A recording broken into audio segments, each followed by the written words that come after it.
on commence le livre de 1 Thessaloniciens. Donc, comme d'habitude, on va faire la vue d'ensemble, le but et tout ça, l'introduction, quoi. Alors, le but du livre, affermir les Thessaloniciens dans la foi et leur donner l'assurance du retour du Christ.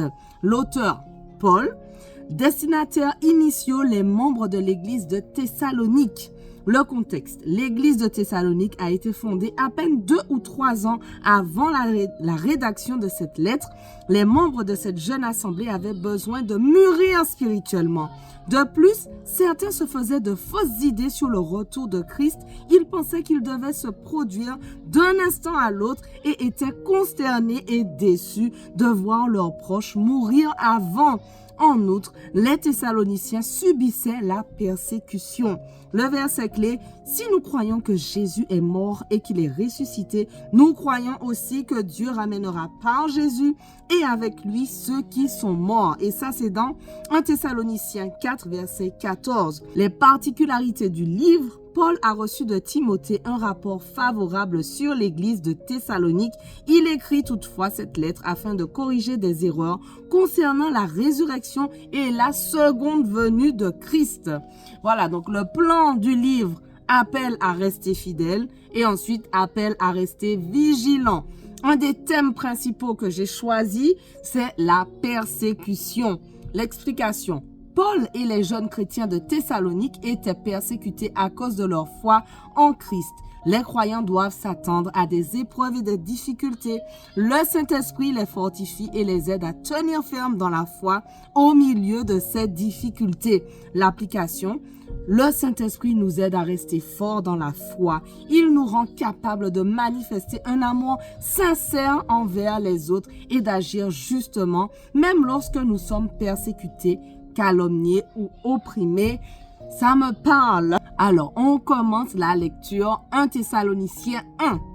De la part de Paul, Sylvain et Timothée à l'église des Thessaloniciens qui est en Dieu le Père et dans le Seigneur Jésus-Christ, que la grâce et la paix vous soient données de la part de Dieu notre Père et du Seigneur Jésus-Christ. Nous disons constamment à Dieu toute notre reconnaissance pour vous tous en faisant mention de vous dans nos prières. Nous vous rappelons sans cesse l'œuvre de votre foi, le travail de votre amour et la fermeté de votre espérance en notre Seigneur Jésus-Christ devant Dieu notre Père.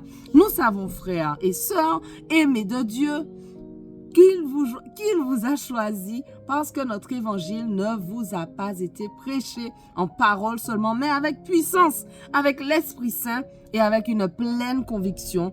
Vous savez en effet comment nous nous sommes comportés parmi vous à cause de vous. Vous-même, vous êtes devenus nos imitateurs et ceux du Seigneur en accueillant la parole au milieu de grandes difficultés avec la joie du Saint-Esprit. Ainsi, vous êtes devenus un modèle pour tous les croyants de la Macédoine et de l'Achaïe. En effet, non seulement la parole du Seigneur a retenti depuis chez vous en Macédoine et en Achaïe, mais c'est aussi partout que votre foi en Dieu s'est fait connaître, de sorte que nous n'avons pas besoin d'en parler. De fait, on raconte à notre sujet quel accueil nous avons eu auprès de vous et comment vous vous êtes tournés vers Dieu en abandonnant les idoles pour servir le Dieu vivant et vrai et pour attendre du ciel son Fils qu'il a ressuscité, Jésus, celui qui nous délivre de la colère à venir. 1 Thessaloniciens 2. Vous savez vous-même, frères et sœurs, que notre arrivée chez vous n'a pas été sans résultat. Après avoir souffert et avoir été maltraités à Philippe, comme vous le savez, nous avons pris de l'assurance en notre Dieu pour vous annoncer l'évangile de Dieu à travers bien des combats. En effet, notre prédication ne repose ni sur l'erreur, ni sur des motifs impurs, ni sur la ruse, mais puisque Dieu nous a jugés dignes de nous confier l'évangile, nous parlons non dans l'idée de plaire à des hommes, mais pour plaire à Dieu qui éprouve notre cœur. Jamais, en effet, nous n'avons eu recours à des paroles flatteuses. Comme vous le savez, jamais nous n'avons eu la soif de posséder pour mobile. Dieu en est témoin. Nous n'avons pas recherché la gloire qui vient des hommes, ni de vous, ni des autres. Nous aurions pu nous imposer en tant qu'apôtres de Christ, mais nous avons été pleins de bienveillance au milieu de vous. De même qu'une mère prend un tendre soin de ses enfants, nous aurions voulu, dans notre vive affection pour vous, non seulement vous donner l'évangile de Dieu, mais encore notre propre vie, tant vous nous étiez devenus chers. Vous vous rappelez, frères et sœurs, notre peine et notre fatigue. C'est en travaillant nuit et jour pour n'être à la charge d'aucun d'entre vous que nous vous avons prêché l'évangile de Dieu. Vous en êtes témoins et Dieu l'est aussi. Nous nous sommes comportés envers vous qui croyez d'une manière sainte, juste et irréprochable. Vous savez aussi que nous avons été pour chacun de vous ce qu'un père est pour ses enfants. Nous vous avons encouragé, réconforté et supplié de marcher d'une manière digne de Dieu qui vous appelle à son royaume et à sa gloire.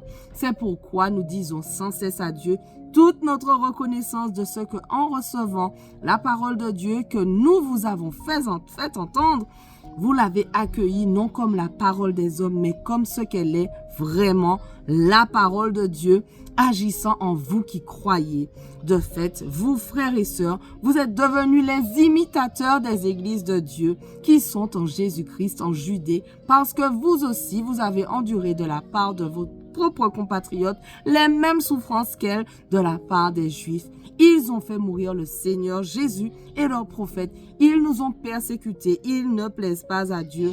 Ils se comportent en adversaires de tous les hommes.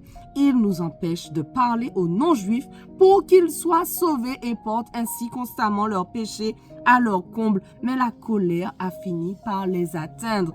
Quant à nous, frères et sœurs, séparés de vous pour un peu de temps, un corps, mais non de cœur. Nous avons redoublé d'efforts pour vous revoir, car c'était notre grand désir. C'est ainsi que nous avons voulu aller vers vous, du moins moi, Paul, à une ou deux reprises, mais Satan nous en a empêchés. En effet, quelle est notre espérance ou notre joie, ou notre couronne de gloire?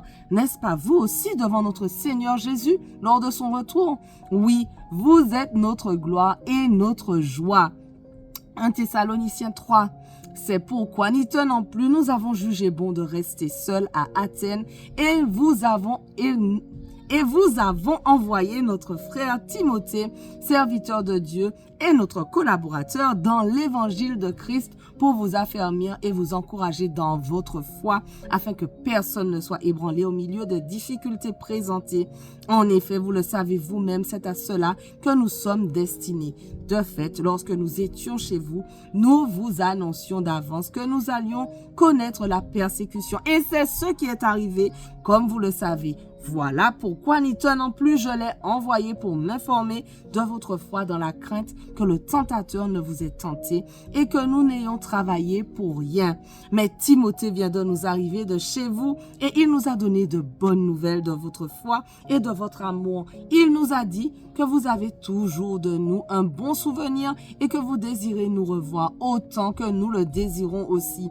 C'est pourquoi, frères et sœurs, dans nos angoisses et nos épreuves, nous avons été encouragés à votre sujet par votre foi. En effet, maintenant nous vivons, puisque vous tenez ferme dans le Seigneur. Comment exprimer en retour toute notre reconnaissance à Dieu, à votre sujet, pour toute la joie que nous éprouvons à cause de vous devant notre Dieu. Nuit et jour, nous le prions avec beaucoup d'insistance de nous permettre de vous revoir et de compléter ce qui manque à votre foi. Que Dieu lui-même, notre Père et notre Seigneur Jésus-Christ, dirige notre parcours jusque chez vous. Que le Seigneur fasse grandir et déborder l'amour que vous avez les uns pour les autres et pour tous les hommes, à l'exemple de celui que nous avons pour vous, qu'il affermisse ainsi votre cœur pour qu'il soit irréprochable dans la sainteté devant Dieu notre Père lors du retour de notre Seigneur Jésus avec tous ses saints. Merci Seigneur pour ces paroles que nous avons lues aujourd'hui. Merci parce que nous avons notre espérance en toi Seigneur. Nous savons que tu reviendras nous chercher et je prie que nous gardions nos cœurs fermes, attachés à toi. Vraiment, je prie pour tous ceux qui sont avec moi, que nous puissions tous garder notre motivation et aide-nous à mettre en pratique tous les trésors que nous avons reçus aujourd'hui. Au nom de Jésus, Amen. Voilà, notre passage du jour touche déjà à sa fin, mais on continue dès demain. On ne lâche rien. Allez, sois bénis.